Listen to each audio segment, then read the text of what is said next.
What's up, guys? It's your man, I Do a Barber, back with another video to wrap up this 4-part series of advice for barbers. We started in the teens, 20s, 30s, and now we're finally in the 40s. I'm not gonna do the 50s because I'm not 50. I'm the ripe age of 40. I'm in my 40s, so not gonna speak on this. So this is a very interesting time to be in as a barber. If you've been barbering, especially since your teens or maybe your early 20s, I hope you've listened. Well, obviously, I just put this series out this month, so there's no way you could possibly have listened 20 years ago. But if you follow some of these things that I have mentioned in the 20s, in the 30s, you're gonna lead yourself up to a really nice place now, because this moment in time where you're in your 40s, you're either at two stages. You're either old and bitter, or you're seeing the other side of the horizon. You're actually looking to cross over to do something else. So it's either one of the two. Now, if you're new to the industry and you're like, I don't know, like, is this just for me? Should I become a barber? Can I make good money? The answer is yes. The thing is, you have to do it right. Now, if that is you, if you're just starting out, because I'm speaking to people that have been in the industry for a little while, whether you started in your 30s, I would suggest if you're new, in your 40s, watch the videos from the 20s, because a lot of that stuff there applies to the 40s. Not everything, but a lot of the stuff applies to the 40s. So go back and watch those. I will leave links to all that stuff in the description below. And if you're new to the channel, don't forget to smash the like button, subscribe, and press the notification bell so you can stay up to date when I drop videos just like this. Now, of course, at this moment in time, you're wondering like, oh man, like, did I make the right decisions? You will know that and how comfortable you feel. You will know this by how many assets you will have. You will know this by how well your investments are, how well you have progressed in the profession, because I don't want you to be that bitter person. But if you are, it's okay. Now, one thing you have to remember, and lesson number one, and we talked about this from the teens, 20s, 30s, and now in the 40s, it's starting to ring a bell, especially if you've been following along with me on this system or this series, that is plan for retirement. Now, I don't know what age that is for you. Maybe you want to retire at 60. And if let's say you're 40, you still have 20 years. 20 years is a long time to amass wealth, and it can be done. So don't be fearful. You could even do it in 10 years. It can be done if you have a solid foundation to start with. But if you're starting from ground zero, I can guarantee you it can be done in 10 years. I can guarantee you that. It's going to take a lot of work, but if you really want it, you can do it. So plan for retirement. And at this point, if you've been following along, if you've been really solid through your 30s and 20s, you should be looking at the other side. You should be knowing how much money you need in retirement, how much money, like, what's your number? Is it a couple million, 5 million, like whatever it is? If that's your number, cool, work towards that, because you're already almost there if you're not a millionaire already. Figure out the type of lifestyle you want to live in retirement and start looking at this stuff, because it's right around the corner. Now, at this point, when you're looking at retirement, there's two options. Either have your retirement date, stick to it, and then accomplish your goal, or you can continue to work in barbering. Now, I've seen the barbers work in their 60s and 70s. You see these videos on YouTube, and it's very inspiring. But I don't want you to be that barber that does that because you have to. I want you to be the barber that does that because you want to. You're doing it because you enjoy the profession, and it's just something that you enjoy, and blah, blah, blah. I don't want you to do this because you still have a mortgage. I don't want you to do this because you don't have any income, or maybe you have a lot of debt and bills and blah, blah, blah. I don't want you to do this because this is not fulfilling in life. I want you to move to your goal of retirement and maybe transition to something else. Maybe you do more volunteer work, maybe do things to help more people, or maybe just move on to another profession, something that really motivates you, and something that's a passion project where money's not an object, where you don't have to think about like, man, how am I gonna pay this bill this week? Or, oh man, I don't know if the mortgage is gonna get paid if I don't work this hard, because you've already set yourself up for success. So for the barber that has been serious, this is you, and I'm happy for you. But for the bitter barber, it's not too late. And also, if you're curious, there's a link here to my Instagram. Hit me up on Instagram. I do financial coaching. We can talk about planning, putting a plan together for you to lead you to success, or just put some building blocks together so you could actually start accomplishing some of your goals, because I know a lot of people that they don't know what to do. They don't know where they are right now, and I can help with that. So again, Instagram, hit me up. Now, it's unfortunate, I talked about this in the 20s, and then it was kind of unfortunate that I talked about it in the 30s, and also now I'm talking about it in the 40s, but it's don't compare yourself to others. Stay in your lane. You're doing what you're doing. You're staying on your path. Someone might be doing something that's better than you. Maybe they're making more money than you, but be happy with where you are. Be happy with yourself. Don't compare yourself to other people. this will kill all of your happiness and joy. Because if you're not truly happy within, all of the money, all of the material stuff in life, it's not going to help you. Because yeah, you might buy one thing one moment and you have a euphoric feeling for, maybe the feeling lasts for a week. Then you have to go out and buy something else to increase that high or maintain that high. But the question is, when does it end? When does it end? When do you have to stop all the purchasing and stop all of the material stuff that is a facade of your happiness? So don't compare yourself to others. Love yourself, be happy with where you are, and then work your plan. If this is the plan that you have set out for yourself, be happy with that and work towards it. Don't worry about the next man. If that's what he's doing, if that's what he likes, that's fine. If this guy likes to travel and go around all the world and have jewelry, nice cars, if you're not into that stuff, why would it matter? So just think about that stuff. So don't compare yourself to others, work your plan and accomplish your goals. And once you get there, I can guarantee you're gonna have people that look at you envious or jealous, or they might admire you like, man, this guy, dude, he's doing it big. He's in a position where I would love to be at that point in life. So don't compare yourself to others. And by the way, you're too old for that in your 40s. You're too old for that. Number 3, keep your circles small, guys. I talked about this in the 30s because as you get some success, as you build assets, as you have more money, blah, blah, blah, keep your circle small. You cannot manage a large list of friends. If you have like 50 friends, like how hard is that to manage when you have, let's say, $5 million? Like imagine that. That's actually really difficult when you think about it. You have 50 people, and where there's 25, that's a lot. You have 25 people pulling at you. And if you succumb to the pressure and they're like, oh, come do this. Oh, let's go travel over here. Oh, let's go do this over there. You're all over the place. What's that gonna take? Time and money. You know, we can get money back, but time we can't. And if you don't value your time, which we're gonna talk about a little bit later, you're gonna be losing the game. And time is what got you to where you are. If you start wasting it now, you're starting to ruin everything that you work for. It's kind of like what Nate Diaz said to Conor McGregor, you're taking everything I work for, mother, boop, boop, boop. You know, keep your circle small. Good group of 3 or 5, who knows, maybe I'm in it secretly and I don't know it, but good group of 3 or 5, keep you motivated, keep you in line. People that have the similar goals, and you guys, when you guys check in with each other, it's like it's a motivating conversation. You guys are positive towards one another, and you guys keep each other in track. Have good friends. This is gonna be a little small building block to your foundation on your way to success, because a lot of people don't realize how valuable having good friends and relationships are. If you have bad friends, it's like that saying, you know, show me your friends and I'll show you your future. Same thing. You know, if you hang around 5 broke people, you're gonna be the 6th, that type of stuff. So avoid this. Number 4, strategic financial planning. This is very important because at this point, you have a lot of assets in your 40s. If you've been tracking with me from the 20s, 30s, and whatever, if you've been on it, if you're a go-getter, if you've been doing it, strategic financial planning. I told you how much 2, 3, 5% mistakes will cost you when you're dealing with hundreds of thousands of dollars or millions of dollars. Strategic financial planning. Make sure your investments are done properly. Make sure you're not making silly mistakes. Make sure you're not missing out on something that can get you a better return rather than something else. You want to button all this stuff up because it's okay, you know, when you got like 1,000, 5,000, you know, 10,000, it's okay to make a little 2 or possibly 5% mistake. You know, it can kind of get brushed under the rug because the consequences of it, it's not that drastic.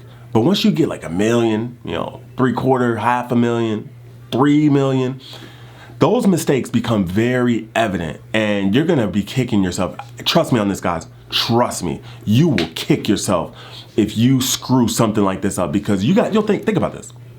Let's say it might take you a couple years to invest $300,000. Let's say if you look at your portfolio over the time and like, man, I missed out on 3 or 5%.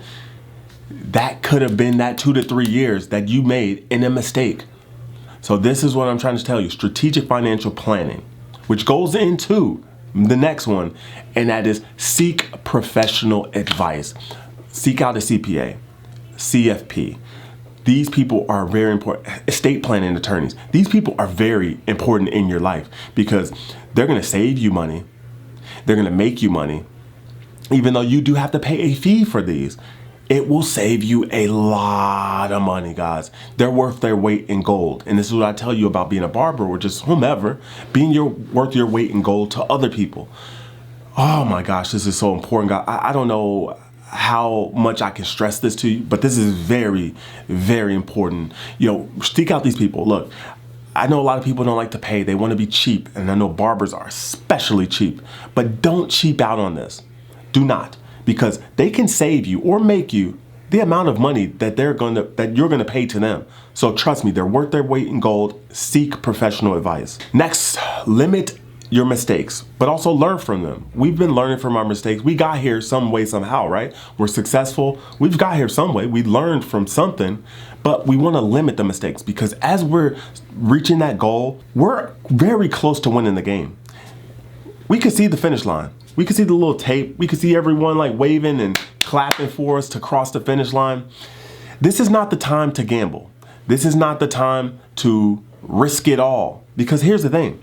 All you got to do is just coast. Like, you could let up. You could just coast to the finish line. Or you could just burst through it.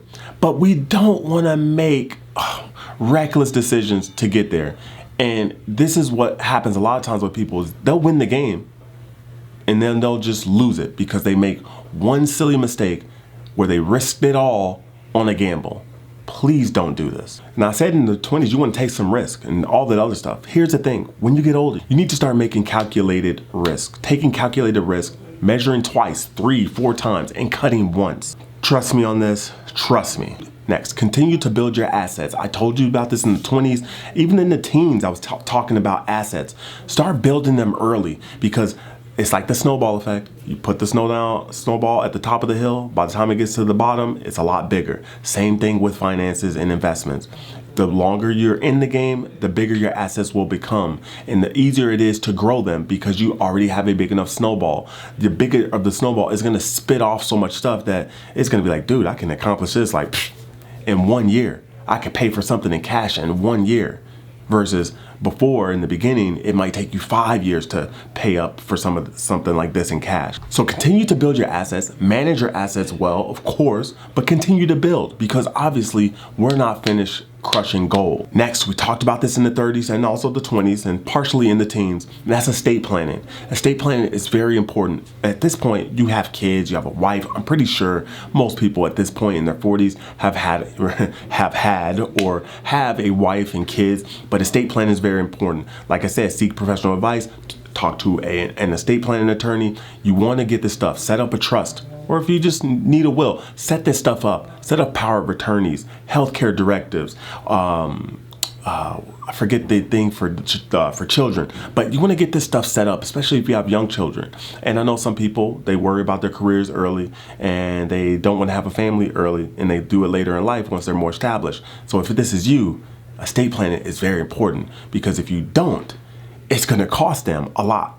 So if you love them, take care of them now. Whereas later, once, shit hits the fan, they won't have to really, all they'll have to do is grieve, basically, okay? They're not gonna have to go through the whole probate process. They won't have to worry about doing GoFundMes. They won't have to worry about doing a car wash drive to, save money for your funeral or, save my house, I'm getting foreclosed, blah, blah, blah. Yeah, if you have life insurance, we talked about this, you should have life insurance, have a will, have all this stuff set up, a trust if you want to put, if your assets are big enough, because at this point when you're in your 40s, you should have a large enough assets. So you should be having a trust, setting all this stuff up to where the government can't just get their hands on your money so easily where, if you make these little silly mistakes, and this is why I tell you, seek professional advice. But estate planning. Now, of course, you're probably like listening to this and you're like, a lot of this revolves about money. Yeah, it does. Okay, yes, it really does. Because this is so important, guys. And the next one is continue to invest. Don't stop. We got here for some reason because we were consistent, we were disciplined, and we were focused. So continue to invest. Of course, we're making smart investments. And of course, we're investing a lot more than we first started because, hey, that compound effect has started to kick in. So we need to be very smart with our investments. Who knows? Maybe you need to look at possibly diversifying, maybe shifting some of your investments. Maybe the weighting, you may not like it. Maybe you have too much money in stocks. Move a little bit of money to real estate. Maybe you want a little bit more security somewhere else. Do this. Talk to a professional. Or if you're smart enough, if you have the chops, do it yourself and continue to invest, because this thing, it doesn't stop. We're going to continue to do this till the day that we die. So continue to invest. The next one, we talked about this in the 30s. Avoid divorce. This, oh my gosh, you want to lose half of your net worth? Get divorced. When you have enough assets like this, where you're really like, let's say $1 million, $2 million, if you don't have a prenup, good luck to you, buddy, because this is why I tell you in your teens and 20s to value the relationships, avoid bad relationships, being the best person for your possible mate, that whoever you marry later on in life, be the best person, focus on yourself and get yourself together before you present yourself to the world or some woman or guy or whomever. Be the best person, because if you make these silly mistakes, which a lot of people do this when they get in relationships, they start off too fast and then they got to work their way backwards. You know, been there before, done that, but I don't want you to do this. I want you to learn from my mistakes and many other people's mistakes. So I'm pretty sure at some point you want to be a multimillionaire. Do you want to give up half of your net worth in a silly divorce? This is why that saying, you know, it's cheaper to keep her. Yeah, because who wants to give up half? But here's the thing, when you're a multimillionaire and you've been self-made, if you give up a couple million, you still have a couple million, it'll be easy for you to make that couple million right back because you know how to make it. But I want you to avoid this stuff. Have a good partner that's there for you, that you guys can grow and build together, okay? So avoid it. And in the comments, anyone who has failed to this, drop it in the comments below, and please tell these people to avoid it at all costs. Next, button up retirement. So at this point, we're buttoning up our retirement plan. We're checking it like Santa. We're checking it once, we're checking it twice, because here's the thing, once you go into retirement, once you call it quits, I don't want you coming back. I've seen this plenty of times where people go into retirement a year or two, they're back in the workforce. I don't want this to be you. If you do decide to do this, I want you to do it on your own volition, because you wanted to do this. Maybe it's a passion project. Maybe it's just something fun that you've always wanted to do. I would be more than happy that you do it in these circumstances rather than you doing it out of necessity or lack thereof. So button up your retirement, make sure it's good, and I want you to live a very fruitful life in retirement. I want you to be very active. I don't want you to be that person in retirement that a year into retirement you die, or 4 to 6 months into retirement you die. I don't want you to be that person. So be the person that's living a good life. People are very like, man, they're proud of you. They're looking up to you like, man, is this what retirement looks like? That's what I want. This is what I want for you. I don't want you to be that old person, you know, like, oh man, this dude, he retired at like 65 and blah, blah, blah. No, be that young person in retirement. Be that person that looks up to people. Also help other people. So help other people, button up, look for some people to mentor. You know, like you don't have to wait for them to come to you. You can come to them. It's like, hey man, let me take you under my wing. I have a lot of life experience. I got to this point in my life because, hey, I've done something right. I see something in you. Let me help you. You know, so give back. But button up those retirement plans, because I want you to be successful and I want you to cross that finish line with pride and your head held high. And I don't want you looking back, okay? Because I don't want you looking, it's no problem looking back. I don't want you to look back with the vision to see like, how do I get back there? No, just look back and, you know, wave and be like, oh man, that was nice. And then keep it moving. Next one is maintain good health. I talked about this in the 30s, but a lot of times people in the teens or 20s ignore this because their bodies recover very well. Their metabolisms are very high. They're sometimes active. I don't know about these days. Some of these youngsters are, it's interesting, but maintain good health. I talked about this in the 30s. You know, I told you, close your eyes and picture your dream retirement, your dream life, and you've accomplished all those goals. Keep your eyes closed. Just imagine this stuff. And just think about this if you were in a wheelchair, if you were incapacitated, if you didn't have your health. There's nothing worse than that. As Warren Buffett says, I think it's Warren Buffett, he says health is wealth. I don't know, maybe it's Warren Buffett, maybe someone else said it, but health is wealth. And how many times I'm not sure how many of you have been injured. I've been in athletics for quite a while, but I remember every time I've gotten injured, I couldn't think of anything else but to get healthy or be healthy again or just feel better. Money wouldn't have solved any of that stuff. When I blew my knee out, money, I wasn't thinking about money. When I broke my ribs, I wasn't thinking about money. When I tweaked backs and, you know, did all sort of other stuff, I wasn't thinking about money. I pulled my hamstring. I wasn't thinking about money at the time. I was just thinking about being healthy.